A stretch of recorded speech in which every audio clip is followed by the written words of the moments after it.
Welcome to box. So ஆக்சுவலாக வந்து Spanish ஜிபியோட review வந்து நம்மளால் போட முடியல டியூ டு சம் சர்க்கம்ஸ்டன்சஸ். என்ன ஆச்சு அப்படின்னா அதில் மேக்ஸ் ஜெயிச்சாப்பில் லேண்டோ நாரிஸ் தேவையில்லாமல் விட்டுட்டாருன்னு தான் சொல்லலாம். குயிக்காக ஸ்பானிஷ் ஜிபியோட ரிவ்யூவை நான் சொல்லிடுறேன். ஸோ ரிவ்யூவை சொல்லிவிட்டு ஒரு சின்ன பாயிண்டர்ஸ் தான். ரெட்புல்லோட பேஸை வந்து எல்லாருமே பிடிக்க ஸ்டார்ட் பண்ணிட்டாங்க. எஸ்பெஷலி மெக்லாரன் அண்ட் மெர்சிடிஸ் பார்த்தாக்க அதுவும் போன ரேஸ் பேஸ் வந்து ரொம்ப சூப்பராக இருந்தது. மீடியம்ஸில் மட்டும் மெக்லாரன்ஸ் ரொம்ப சூப்பராக இருக்காங்க. நெக்ஸ்ட்டு பார்த்தீங்க அப்படின்னாக்கா லேண்டோ நாரிஸ் போன ரேஸோட ஸ்டார்ட்டில் கொஞ்சம் சொதப்பல், அதனால தான் வந்து தோத்துட்டாருன்னு சொல்லலாம். மேக்ஸ் வெர்ஸ்டாப்பன் வந்து அந்த RB20 போட்டு ஸ்க்வீஸ் பண்ணி பேஸ் எடுத்துகிட்டு இருக்காருன்னு தான் சொல்லலாம். இட்ஸ் மோர் தேன் காருங்கிறத விட இட்ஸ் மோர் தேன் மேக்ஸ் வெர்ஸ்டாப்பனோட அந்த பிரில்லியன்ஸ்ன்னு தான் நம்ம சொல்லணும். செக்கோ பெரஸ் என்ன ஆறாருன்னு நமக்கே தெரியலை. காசு இருக்கிறதுனால டீமில் இருக்காராங்கிறத நீங்கள் கமெண்ட்டில் சொல்லுங்கள். மீன்வேல் அந்த பக்கம் ஜார்ஜோட ரேஸை வந்து எல்லாருமே வந்து ஒரு மாதிரி குறை சொல்லிக்கிட்டே இருக்காங்கன்னு தான் சொல்லுவேன். பட் எண்ட் ஆஃப் த டே அவருக்கு பின்னாடி யாராவது மாட்டினா அப்படியே ஆஃப் பண்ணி டிஃபெண்ட் பண்ணிடுறாருன்னு தான் நம்ம சொல்லலாம். மெக்லாரன் வந்து பயங்கரமாக பேஸை வந்து கேப்சர் பண்ண ஸ்டார்ட் பண்ணிட்டாங்க. பட் பேஸை என்ன தான் கேப்சர் பண்ணாலும் அவங்க ரேஸ் வின்னிங் ஸ்ட்ராட்டஜி ஏதாவது ஒன்று பக்காவாக சாலிடாக ரெடி பண்ணால் மட்டுமே தான் ஜெயிக்க முடியுங்கிறது எனக்கு தோணுது. ஆனால் ஆல்சோ ரெட்புல்லோட சீஃப் ஸ்ட்ராட்டஜி அந்த விமன் மட்டும் இல்லை அப்படின்னாக்க அவங்க என்ன ஆக போகிறாங்கன்னு எனக்கு தெரியல. அவ்வளோ சூப்பராக வந்து செம மாஸ் பண்ணுறாங்கன்னு தான் நான் சொல்லுவேன். இந்த பார்சிலோனா சர்க்கியூட்டுங்கிறது வந்து எப்போவுமே எல்லா டீமுக்குமே வந்து ஒரு பெஞ்ச் மார்க்குன்னு தான் சொல்லலாம். அதில் மெர்சிடிஸ் பெர்ஃபார்ம் பண்ணிட்டாங்க அப்படின்னாக்க மீதி எல்லாத்துலேயுமே அவங்க ரொம்ப நல்லா பெர்ஃபார்ம் பண்ணுவாங்கங்கிறது வந்து இட்ஸ் அ ப்ரூவன் ஃபேக்ட்னு தான் சொல்லலாம். அதனால மெர்சிடிஸோட வின்னிங்கை வந்து நம்ம எக்ஸ்பெக்ட் பண்ணலாம் அப்படிங்கிறது என்னோட தாழ்மையான கருத்து. ஹாமில்டனும் சொல்லியிருக்காரு மெர்சிடிஸ் வந்து ரொம்ப டர்ன் பண்ணிட்டாங்க. ஸோ அதனால வந்து காரும் பயங்கரமாக பெர்ஃபார்ம் பண்ணுது. ஸோ நம்ம மெர்க்டேருந்து நல்லாவே எக்ஸ்பெக்ட் பண்ணலாம். பார்சிலோனா ஜிபியில் வந்து ஃபெராரி வேர்ஸ்டாக பெர்ஃபார்ம் பண்ணியிருக்காங்க அப்படிங்கிறதுனால ஃபெராரியை ரைட் ஆஃப் பண்ணிட முடியாது. கண்டிப்பாக இந்த ஆஸ்டின் ஜிபியில் ஃபெராரிக்கு ஒரு சரியான கம்பேக் இருக்குது. அது கூட கார்லோஸ் சைன்ஸ் வந்து ரொம்ப வருத்தமாக வந்து நான் யாரையுமே ஃபார்முலா 1ல நம்ப முடியாது, இனிமேல் ஒரு சர்டன் பீப்புளை மட்டும் தான் நம்புவேன் அப்படின்னு சொல்லிட்டு இருக்காரு. ஆல்பைன் போறாரா இல்லை எங்கே போறாரு அப்படிங்கிறத வந்து கமெண்ட்ல நீங்கள் சொல்லுங்கள். அதே மாதிரி வந்து ஆல்பைன் வந்து போன ரேஸ் ஸ்பானிஷ் ஜிபியில் வந்து பார்த்தீங்கன்னா 2 பேருமே பாயிண்ட்ஸில் வந்து நமக்கு ஒரு ஹியூஜான சர்ப்ரைஸை கொடுத்துட்டாங்கன்னு தான் சொல்லலாம். Last but not least Spain ஜிபியோட குயிக்கான ஒரு ரிவ்யூ முடிக்கிறதுக்கு முன்னாடி நம்ம ஏட்ரியன் நியூயை வந்து ஆஸ்டன் மார்டின் வந்து கிராப் பண்ண போகிறாங்க, சைன் பண்ண போகிறாங்கன்னு சொல்கிறாங்க. அது எந்த அளவுக்கு உண்மைன்னு தெரியல. So is going to get huge lump அமௌண்ட்டுன்னு கூட சொல்லிட்டு இருக்காங்க. அதை கமெண்ட்ல வந்து நீங்கள் சொல்லுங்கள். ஸோ கம்மிங் பேக் டு இந்த வாரம் பார்த்தீங்கன்னாக்க Austrian GP, Austrian Red Bull Ring, இதில் வந்து மேக்ஸ் வெர்ஸ்டாப்பன் லாஸ்ட் 2 ரேஸுமே மான்ட்ரியல் அண்ட் ஸ்பெயின் 2த்துலேயுமே அடிச்சிட்டாரு. P1 அடிச்சிருக்காரு. இங்கே வந்து இது இவங்களோட ஹோம் டர்ஃப், இங்கே அடிப்பாங்களா மாட்டாங்களா அப்படிங்கிறத கமெண்ட்டில் நீங்கள் சொல்லுங்கள். குயிக்கான இந்த என்ன சொல்கிறது ஆஸ்டின் ஜிபியோட ப்ரிவியூவை சொல்லும் போதே கொஞ்சம் ட்ரிவியலான மேட்ரு எல்லாத்தையுமே நான் சொல்லிடுறேன். ஸோ இங்கே வந்து ஆஸ்டின் ஜிபியோட ஃபர்ஸ்ட் கிராண்ட் ப்ரீ பார்த்தீங்கன்னாக்கா 1964 ஸ்டார்ட் பண்ணுறாங்க. 4.1 கிலோமீட்டர் இந்த சர்க்கியூட்டோட டிஸ்டன்ஸ்ன்னு சொல்லலாம். இந்த சர்க்கியூட்டோட லேப் ரெக்கார்டை யார் வச்சிருக்காங்கன்னு சொன்னாக்க நம்ம ஃபெராரியோட கார்லோஸ் சைன்ஸ் தான் வச்சிருக்காருங்கிறது குறிப்பிடத்தக்க விஷயம். ஆஸ்டின் ஜிபியோட மாஸ் அப்படின்னு யாருன்னு உங்க எல்லாத்துக்குமே தெரிஞ்சிருக்கும். மேக்ஸ் வெர்ஸ்டாப்பன் 4 வாட்டி ஜெயிச்சிருக்காரு. இதுல போல் பொசிஷன் யாரெல்லாம் வச்சிருக்காங்கன்னு பார்த்தாங்க.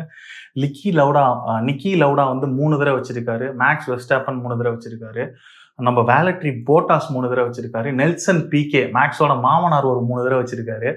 அதே மாதிரி இன்னொரு ட்ரிவியலான மேட்ரு என்னன்னு பார்த்தாக்கா நம்ம ஆஸ்ட்ரியன் ரெட்புல் ரிங்கோட சர்க்கியூட் தான் இருக்கிறதுலேயே ரொம்ப கம்மியான கார்னர்ஸ், 10 டர்ன் தான் இதில் இருக்குது அப்படிங்கிறது வந்து ஒரு ட்ரிவியலான ஒரு நியூஸ். இதில் வந்து சேஃப்டி கார் இஷ்யூ ஏதாவது நடக்கிறதுக்கு, வர்ச்சுவல் சேஃப்டி கார் இதெல்லாம் நடக்கிறதுக்கு ஒரு 50% சான்ஸ் இருக்குன்னு சொல்லிட்டு ஒரு கால்குலேஷன் பண்ணியிருக்காங்க. வர்ச்சுவல் சேஃப்டி காருக்கு வந்து ஒரு 25% இருக்குன்னு சொல்லி ஒரு சின்ன ரிப்போர்ட் சொல்லியிருக்காங்க. அதனால ரேஸ் கன்ஃபார்மாக இன்ட்ரெஸ்டிங்காக இருக்கும். ஏன்னா McLaren, Ferrari, Red Bull and Mercedes இவங்க 4 பேருமே வந்து ஃப்ரண்ட் ரன்னர்ஸ்னு சொல்லலாம். ஆல்பைன் வேற பாயிண்ட்ஸில் இருக்காங்க. அதனால என்ன ஆகும்னு சொல்ல முடியாது. லாஸ்ட் 3 வருஷமும் தொடர்ந்து மேக்ஸ் வெர்ஸ்டாப்பன் தான் போல் வச்சிருக்காரு குவாலியில். அதுக்கு முன்னாடி பார்த்தீங்கன்னா போட்டாஸ், அதுக்கு முன்னாடி வந்து லெக்லர்க். லாஸ்ட் 5 ஆஸ்டின் ஜிபியோட வின்னர்ஸ் யாருன்னு பார்த்தீங்கன்னாக்கா நம்ம மேக்ஸ் வெர்ஸ்டாப்பன் 3 வாட்டி, போட்டாஸ் 1 வாட்டி, சார்ல்ஸ் லெக்லர்க் 1 வாட்டி. ஸோ அதனால வந்து ஒரு ரவுண்டப் பண்ணியாச்சு இந்த ஆஸ்டின் ஜிபியை பற்றி.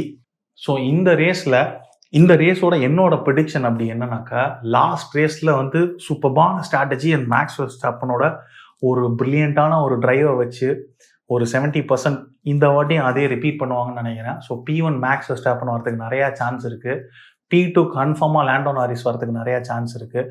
எந்த ஒரு மிஸ்டேக்கும் பண்ணாமல் with some virtual safety car ஒரு சேஃப்டி கார் நடந்து பிட் ஸ்டாப் ப்ராப்பராக யூஸ் பண்ணாக்க நம்ம லேண்டோ ஃபஸ்ட்டு வரதுக்கு சான்ஸ் இருக்குது. P3 வந்து ஓப்பனாக விட்டுறேன். போன வாட்டி ஹாமில்டன் தெளிவாக சொல்ல முடிஞ்சது, இந்த வாட்டி என்னால் கண்டிப்பாக சொல்ல முடியல. ஏன்னா ஃபெராரி இருக்காங்க, ஃப்ரண்ட் ரன்னர்ஸில் வந்து பார்த்தீங்கன்னாக்கா அவங்க கன்ஃபார்மாக வரதுக்கு சான்ஸ் இருக்குது. லெக்லர்க் இந்த சர்க்யூட்டில் ரொம்பவே நல்லாவே பெர்ஃபார்ம் பண்ணக்கூடிய ஒரு டிரைவர்னு தான் சொல்லலாம். அதனால் வந்து it's either way Leclerc, so Hamilton, Russell யார் வேணாலும் வரதுக்கான சான்ஸ் இருக்குது. பியாஸ்ட்ரியை ரைட் ஆஃப் பண்ணிட முடியாது. எனக்கு தெரிஞ்ச ஆஸ்டின் ஜிபியோட ட்ரிவியலான மேட்டர்ஸ் அந்த சர்க்யூட்டை பற்றின டீட்டெயில்ஸ் எல்லாமே கொடுத்துட்டேன். இதை தாண்டி கமெண்ட்டில் வந்து நீங்கள் சொல்லுங்கள் யார் வந்து ஜெயிக்க போகிறா அப்படின்னு. ஸோ இதோட வந்து நம்ம ஆஸ்டின் ஜிபியோட வந்து ஒரு ப்ரிவியூவை முடிச்சுக்கலாம். இது கூட வந்து குயிக்கான ஒரு நோட் சொல்ல போகிறேன். என்னென்ன அப்படின்னு பார்த்தீங்கன்னாக்கா மோட்டோ ஜிபியில் இருக்க கரண்டாக நடந்துட்டு இருக்க நியூஸை சொல்ல போகிறேன். உங்கள் எல்லாத்துக்குமே தெரிஞ்சிருக்கும், மார்க் மார்க்கஸ்க்கு டுகாட்டியில் வந்து சீட் கொடுத்துட்டாங்க. நம்ம ஜாக் மில்லருக்கு வந்து கடைசி வரைக்கும் கேடிஎம்ல ஜான்சரன் சொல்லிட்டு நல்ல டாக்ஸ்லாம் பண்ணிட்டு கடைசி நிமிஷத்தில் கழட்டி விட்டுட்டாங்கன்னு சொல்லியிருக்காங்க. இது என்ன இஷ்யூன்னு ஃபுல்லாக தெரியல. மனுஷன் ரொம்ப ஃப்ரஸ்ட்ரேட் ஆகிட்டு ஒரு மாதிரி ஓப்பனாகவே சொல்லிட்டாரு, ஸோ இந்த மாதிரி பண்ணிட்டாங்க அப்படின்ட்டு.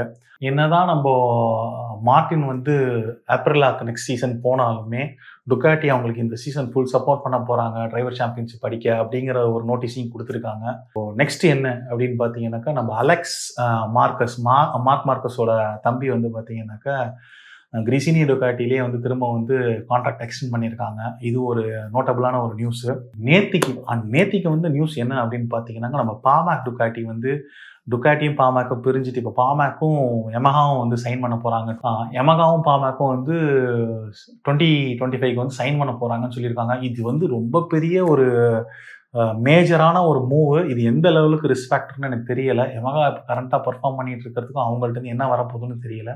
ஸோ அதனால் கமெண்ட்டில் வந்து நீங்கள் இந்த மூவ் வந்து ஒரு ப்ராப்பரான மூவான்னு கமெண்ட் பண்ணுங்கள். ஸோ இந்த வாரம் பார்த்தீங்கன்னாக்கா மோட்டோ ஜிபி வந்து நெதர்லாண்ட்ஸில் நடக்குது. ஸோ டச் ஜிபி மோட்டோ ஜிபிக்கு. ஸோ யார் ஜெயிக்க போகிறான்னு சொல்லுங்கள். நான் வந்து கொஞ்சம் இன்டென்ஸாக ஃபாலோ பண்ணிகிட்டு இருக்கேன். எனக்கு தெரிஞ்சு மோட்டோ ஜிபி F1ஓட மோட்டோ ஜிபி இன்டென்ஸாக ஃபாலோ பண்ணலாம் தான் சொல்லுவேன். ஆனால் இப்போ கரெக்டாக லாஸ்ட் 3 ரேஸாக பார்த்தீங்கன்னா ஃபார்முலா 1 பயங்கரமாக இருக்குது. ஸோ அதனால் இந்த வாரம் வந்து நமக்கு ஒரு ட்ரீட்டுன்னு தான் சொல்லலாம். 8th round of MotoGP வந்து ஹேப்பனிங் இன் நெதர்லாண்ட்ஸ்ன்னு சொல்லலாம். ஸோ இது வந்து நம்ம ஜியோ சினிமா சேனலில் ஃப்ரீயாகவே டெலிகாஸ்ட் பண்ணுறாங்க. அந்த ஸ்போர்ட்ஸ் 18ல் வரும்னு நினைக்கிறேன். மத்தியானம் நினைக்கிறேன், ஈவினிங் ஒரு 6 மணிக்குன்னு நினைக்கிறேன். ஸோ மறந்துடாதீங்க. அதே மாதிரி இந்த வாட்டி ஒரு மேட்ரு சொல்ல வந்துட்டு, ஆஸ்திரியாவில் ஸ்ப்ரிண்ட் இருக்குது. இது வந்து ஃபார்முலா 1 சரி மோட்டோ ஜிபி இந்த வாட்டி வந்து ஸ்ப்ரிண்ட் இருக்குது. ஃபார்முலா 1 வந்து ஆஸ்திரியாவில் ஸ்ப்ரிண்ட் இருக்குது. மோட்டோ ஜிபி வந்து நெதர்லாண்ட்ஸில் ஸ்ப்ரிண்ட் வச்சுருக்காங்க. ஸோ 2 ரேஸு ஒரு மாதிரி பவர் பேக்டான வீக்கெண்டுன்னு தான் சொல்லலாம் நம்ம. ஸோ கண்டிப்பாக மிஸ் பண்ணிடாதீங்க, பாருங்கள். தேங்க்ஸ் ஃபார் வாட்சிங். Have a great day.